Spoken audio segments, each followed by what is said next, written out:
Hello, my name is Julie Kennedy. I am the Coordinated Entry Regional Manager for the Lehigh Valley region. Today, I will be showing you how to remove a family member from a household. There may be times when a family member, a head of household, asks you to remove someone from their family, or a family member discloses to you that they are no longer part of a household. Using family history will allow you to do this. It's not very hard to do, and there's nothing that you can do that can't be fixed, but you have to make sure that you are taking the correct steps.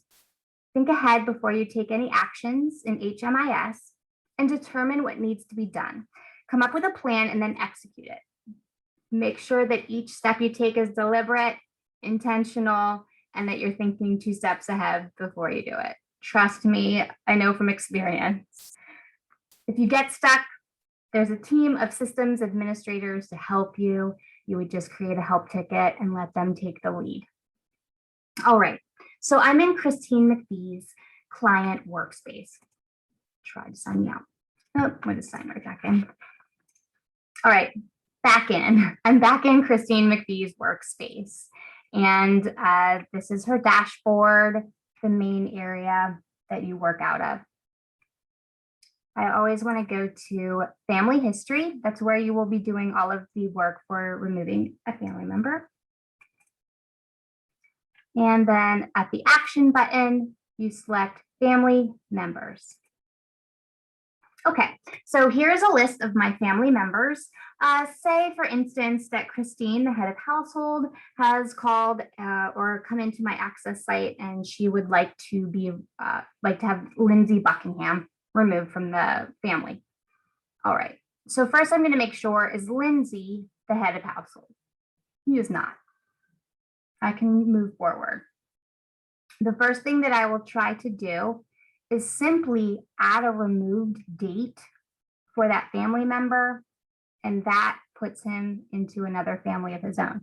That's the simple first step that you would want to try. So let's see if it does it. This living with head of household is going to default to just this select. You would select no for both because they are no longer with the head of household. They're no longer dependent on the head of household. Date added will be auto-filled. You're just going to add a date of removal. That's it. Let's check it out. Lindsay, no longer part of the household. And if you would go to his record, he would be listed as the head of household of his new single member household. Perfect. Let's backtrack. I'm going to take the date removed out, and I'll just go ahead and, there we go. Just set that right back to where we had it. Okay, so now we have tried to remove Lindsay with that simple solution, and it has not worked. Sometimes there are certain sharing permissions that when you try to edit something, edit this record, it's going to gray things out. You won't be able to click around. That's okay. There's a workaround. It just takes a couple extra steps. All right. First, again, we're going to make sure that the person being removed is not head of household. I'll show you how to do that next. They're not. He's listed as an other non-family member. All right. This is grayed out. What do? We're going to go to cancel. We have to go to Lindsay Buckingham's account or record, to do this step. So you could click on Christine's family icon and then Lindsay's name. You have to do that from the person that you're removing from their record, or it's not going to work. It's going to mess things up. Again, you want to be very deliberate and intentional, and take your time with this. All right, Lindsay, still going to family history. You've seen where I've done this a couple of times before. Your current family is always going to have this green check, so we're working out of that. That's the family that he's in right now. You go to family members again. Nope, sorry. The button was there and I didn't see it.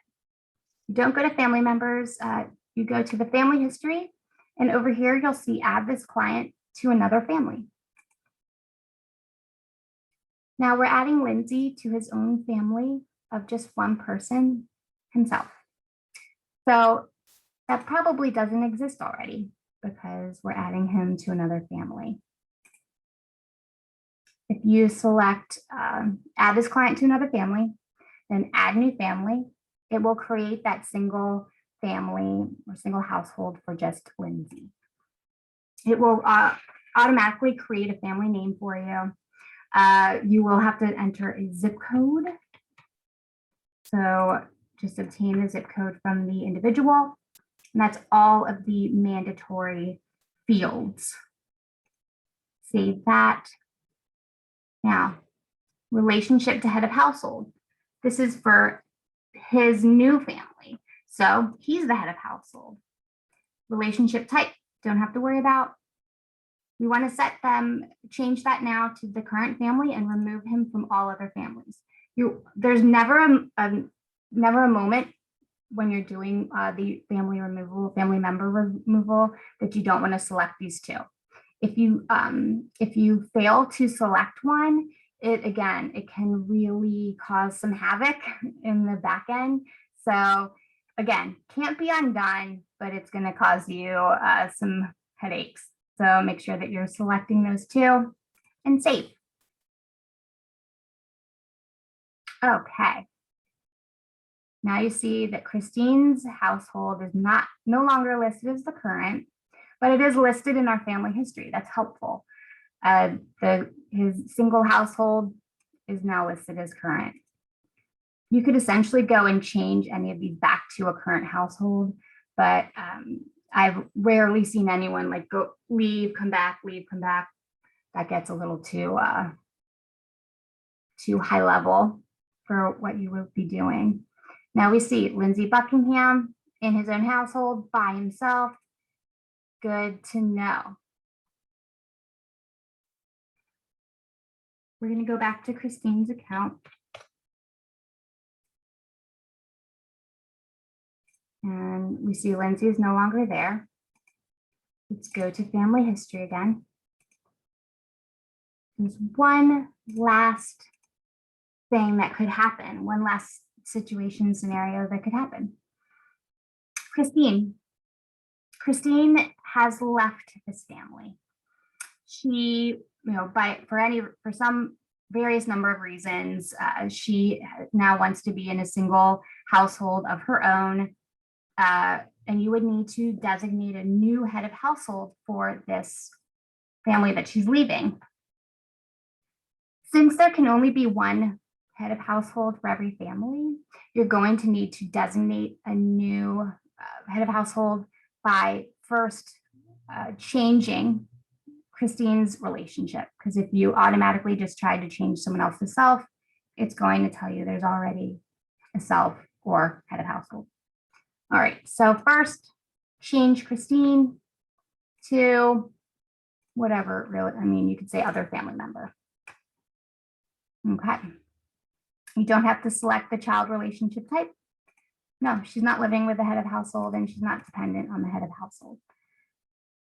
You're going to not remove in this step, but these are also ones that you're just changing her relationship. You're not changing her household just yet. Okay. Now, let's say we'll just choose John as the head of household, change him to self. Boom. That was easy enough, right? Now we look up here. John is now listed as the head of household. Now we can go ahead and change Christine.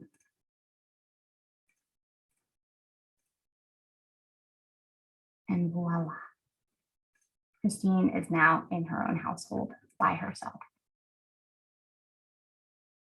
All right, so another key piece that you would want to remember is that once you have taken these actions, that you'll want to add a coordinated entry intake note for both the removed individual and the household member, the head of household.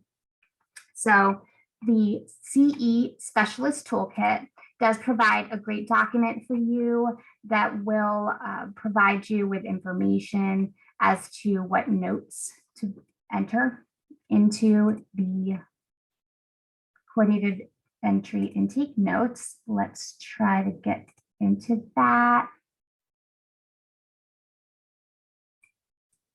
There we go. Okay, so this will walk you through what we just went through. And then on the third page, it will give you templates for the case notes or the coordinated entry intake notes for the member, the head of household, and the removed family member. Now, why would it be important to add these notes? We do not know why necessarily an individual has been removed or is being requested to be removed. It could be a traumatic event that has happened to cause this person to be removed, and we need to take the precautions for every individual. So what you would want to do is add these notes, and if you see these notes in a record, make sure that you take those steps that are being directed here, where you are not going to share information about the household. If a client was removed, they can no longer access information for that former household, period. They can't even have the access to the information as to whether that person has been exited from an enrollment that they were in. You just want to advise them that the only information that you can provide is the information that is regarding their record and their assessment. If they have, if they were part of a former assessment, you would determine their eligibility and reassess if needed. This does go over some different situations for you, and says at the bottom that as CE specialists may not be aware why the request was made, and this information may be triggering. Do not refer to this removal unless the client asks about it. I have had a situation where a person had a daughter removed from their household because of due to a death, and my mention of this daughter that had been removed caused her to be triggered, and it was unfortunately my error.